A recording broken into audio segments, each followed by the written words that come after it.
Once again आप सभी का स्वागत है आज के जूम सेशन में। और आज का जो सेशन है उसको मैं यही बताने की कोशिश कर रहा हूँ कि हमारा काम क्या है, हम कैसे व्यक्ति का चयन करेंगे, प्योर एग्रो क्या करती है, ये हमारा विशेष काम है। तो प्योर एग्रो क्या करती है? प्योर एग्रो तलाश करती है हर एक ग्राम पंचायत में एक ऐसे व्यक्ति की जो जैविक सूचना केंद्र लेकर बैठ सके। अब जैविक सूचना केंद्र में क्या बेनिफिट्स होते हैं और क्यों ज़रूरी है, इसको मैं एक स्क्रीन शेयर के माध्यम से आप लोगों को समझाना चाहूँगा। स्क्रीन शेयर के माध्यम से मैं दिखाना चाहूँगा कि ये क्या काम है। तो मेन प्रेजेंटेशन प्लान क्या है, ये आपकी स्क्रीन पे अब नज़र आएगा, आप स्क्रीन पे देखते रहिए। किस तरीके से हमें जाकर गाँव में कौन-सी बात बतानी, लोग प्रोडक्ट के बारे में पूछेंगे, लोग कंपनी के बारे में पूछेंगे, ये सब बातें बतानी है, लेकिन इसको बताने के लिए वहाँ पर हमारा एक जैविक सूचना केंद्र स्थापित होना चाहिए। लेकिन उससे पहले क्या बताना है, इसके लिए मैं एक आपको स्क्रीन शेयर के माध्यम से दिखाना चाहूँगा। ये जो दिखा रहा हूँ ना, इसको आप रट लीजिए, इसको समझ लीजिए और इसको खूब अच्छे से बताना सीख लीजिए। जब इसको आप सीख जाएँगे तब आपको जो है ना बहुत आसान लगेगा। तो ये आपकी स्क्रीन पे देखो शेयर होके आता होगा। उम्मीद करूँगा कि आपकी स्क्रीन पे दिखाई देता होगा। Pure agro organic private limited का मार्केटिंग प्लान है ये।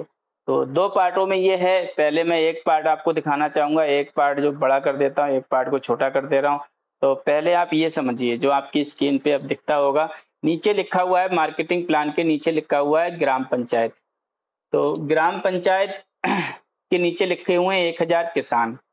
तो आप ध्यान से समझो, आप 69 साथी 69 साथी हमारे साथ जुड़े हुए हैं, अप्रोक्सीमेट 70 साथी हमारे साथ जुड़े हुए हैं। तो आप 70 लोग जब ध्यान से आप इसको अगर एक आज से स्टार्ट करेंगे तो इसमें बड़ा रिजल्ट आ सकता है, बड़ा परिवर्तन आ सकता है। तो अब इसमें ध्यान से देखो, 1000 किसान लिखा हुआ है, ग्राम पंचायत लिखी हुई, हर एक ग्राम पंचायत के अंदर, हर एक ग्राम पंचायत के अंदर 1000 किसान होते हैं। एक किसान एक वर्ष में 10,000 रुपए तक की खाद दवाएं खरीद लेता है, या इसको दूसरी भाषा में हम कह सकते हैं कि एक गांव के अंदर 1000 एकड़ का रकबा होता है। कहीं 2000 होता है, कहीं 3000 होता है, कहीं 5000 होता है, लेकिन कम से कम 1000 एकड़ का रकबा पे ही ग्राम पंचायत बनती है। तो एक ग्राम पंचायत में और 1000 एकड़ में अगर धान गेहूं हो रहा है तो 10,000 रुपए तक की लागत आ जाती है। अब इसको थोड़ा ध्यान से समझेंगे, अगर हम एक ग्राम पंचायत के अंदर देखते हैं कि अगर एक किसान अगर एक किसान सिर्फ 10,000 रुपए की भी खाद दवाएं लेके आ रहा है, तो उस कंडीशन में एक ग्राम पंचायत के अंदर कितने रुपए की खाद दवाएं अभी केमिकल की दुकान से आ रही है। ये जो 3 सर्किल बने हुए हैं, इन पे थोड़ा आप ध्यान देंगे, मैंने इनको थोड़ा जूम कर दिया है। तो एक ग्राम सभा जो होती है उसमें 2-3 गांव आते हैं, किसी में एक गांव आता है। तो एक ग्राम सभा में अगर हम 1000 किसान मान लेते हैं और 10,000 रुपए की खाद दवाएं वो लगाते हैं, किसी केमिकल की दुकान से लेके आते हैं, तो आपको बताना चाहूंगा कि एक ग्राम सभा के अंदर 1 करोड़ रुपए की खाद दवा की लागत आती है।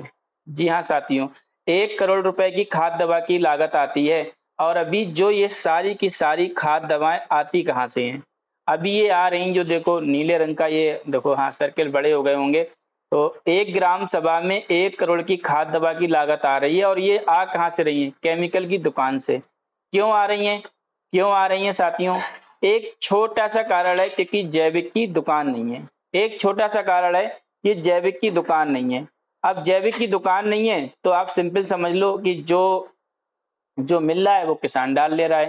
किसान की भी गलती नहीं है, जो अगर मैं बात कर सकता हूँ, एक गांव में अगर 1000 किसान है, 1000 में से 100-200 किसान थोड़े बड़े किसान होते हैं, उनको निकाल देते हैं। अब 700-800 जो किसान बचे हैं वो थोड़े लोअर क्लास के हैं, तो उनकी गलती नहीं है कि उनको जो मिल रहा है, क्योंकि जैविक की दुकान नहीं है तो केमिकल की दुकान बगल में खुली हुई है, चौराहे पे है, वही डाल रहे हैं।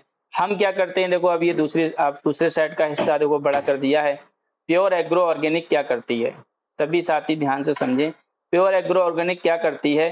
प्योर एग्रो ऑर्गेनिक करती है कि 1000 किसानों में से, उन्हीं 1000 किसानों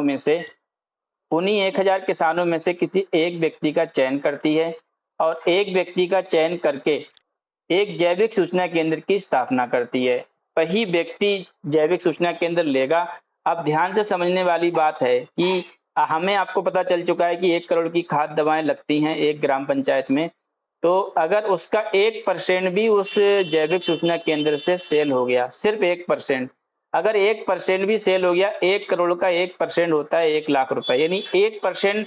लोग कहते नहीं कि अगर 1% नहीं चला तो मैं तो एक छोटी सी बात कहना चाहूंगा, अगर 1% चल जा रहा है, 1% चल जा रहा है, किसान एक्सेप्ट कर ले रहे हैं, तो 1 लाख रुपए की बिक्री होती है। अब प्रॉफिट होता है एक दुकानदार को 35% का, यानी जो दुकानदार है किसानों को माल बेचेगा, उसका प्रॉफिट 35% का है। तो 1 लाख का 35% होता है 35,000 लागत, यानी कि अगर 1 लाख 1.5 लाख रुपए लगा के वो स्टार्ट करता है तो उसे 35,000 रुपए की इनकम होती है। अब मान लो किसी ने 2% एक्सेप्ट कर लिया तो 2 लाख की सेल हो जाएगी, तो उसकी इनकम हो सकती है 35% के हिसाब से 70,000 रुपए। अगर किसी ने 3% एक्सेप्ट कर लिया तो उसकी इनकम हो सकती है 1 लाख रुपए। तो ये इस तरीके का काम है। मतलब काम क्या है, आप लोगों को मिलकर, आप सारे साथी जो हमारे साथ हैं, नए पुराने, हम सबको सर्वे के आधार पर तलाश करना है एक ऐसे व्यक्ति का जो एक ग्राम पंचायत में कोई सही जगह है, चौराहा टाइप का है, जहाँ पर 4-5 दुकानें होती हैं, ऐसी जगहों पे बीच बीच में हमें क्या है, जैविक सूचना केंद्र स्थापित करने हैं। जब जैविक सूचना केंद्र स्थापित हो जाता है, तब उसी जैविक सूचना केंद्र से हमें सर्वे के आधार पर तलाश करना है कि आसपास के गांव में अभी शुरुआती अवस्था में हमारी बात मानने वाले कौन है, कौन कौन ऐसे हैं जो बायो फर्टिलाइजर और जैविक की तरफ बढ़ सकते हैं और जैविक को कर सकते हैं। तो ऐसे लोगों को हमें उस दुकान से जोड़ना है, क्योंकि जब वो दुकान से दोबारा ऑर्डर लगेगा वो भी आपके उसमें इंक्लूड होगा, कि हाँ आपकी सेल में इंक्लूड होगा। तो साथियों तैयार हो जाइए, एक नए तरीके का काम है जो अभी नहीं हो रहा है। अगर मैं अभी की बात करूं तो अभी सिर्फ कंपनियां क्या कर रही हैं, या तो गांव-गांव जा से सारे किसानों को आपको देती हैं कि जाओ माल बेच के आओ, या दुकानदारों को माल बेच के आओ। लेकिन ये पैटर्न है, एक बार हम नई दुकानें स्थापित कर लेंगे, नए लोगों को जैविक सूचना केंद्र दे देंगे, उनको काम करना समझा देंगे, उनको काम करना सिखा देंगे, उनको ग्राहक बनवा देंगे, तो पूरी जिंदगी, मैं अगर बात करूं तो मुझे आज चौथा साल चल रहा है, मतलब चौथा वर्ष चल रहा है। मेरे साथ में मेरे साथी 3 साल पुराने साथी बहुत हैं जो लगातार इनकम कर रहे हैं। आप जितने नए साथी हैं, जो भी आप लोग हमारे साथ ज्वाइन हो रहे हैं, अभी जल्दी आपने इंटरव्यू दिया है और आप ज्वाइन करना चाह रहे हैं, तो आप लोग समझ लो कि ना ये किसानों को जाके सेल करनी है, ना दुकानदारों को करनी है। हमें सर्वे के आधार पर चुनना है, जाकर अपने अपने ब्लॉक में, अपने अपने जिले में, जिस जगह से आप लोगों की ज्वाइनिंग कराना चाह रहे हैं हम लोग, वहां पर जहां पर हमारा अभी काम नहीं चल रहा है, तो वहां पर आपको जब जिम्मेदारी दी जाएगी तो उस जिम्मेदारी को आपको कैसे निभाना है, कि ऐसे अच्छे लोगों को चयन करना है जो आराम से जैविक सूचना केंद्र ले सकें। उसके लिए सर्वे की ट्रेनिंग आपको दी गई है और सर्वे की ट्रेनिंग को रिकॉर्ड भी किया गया है। आपसे जरूर कहना चाहूंगा एक एक बार दोबारा से आप लोग उस रिकॉर्डिंग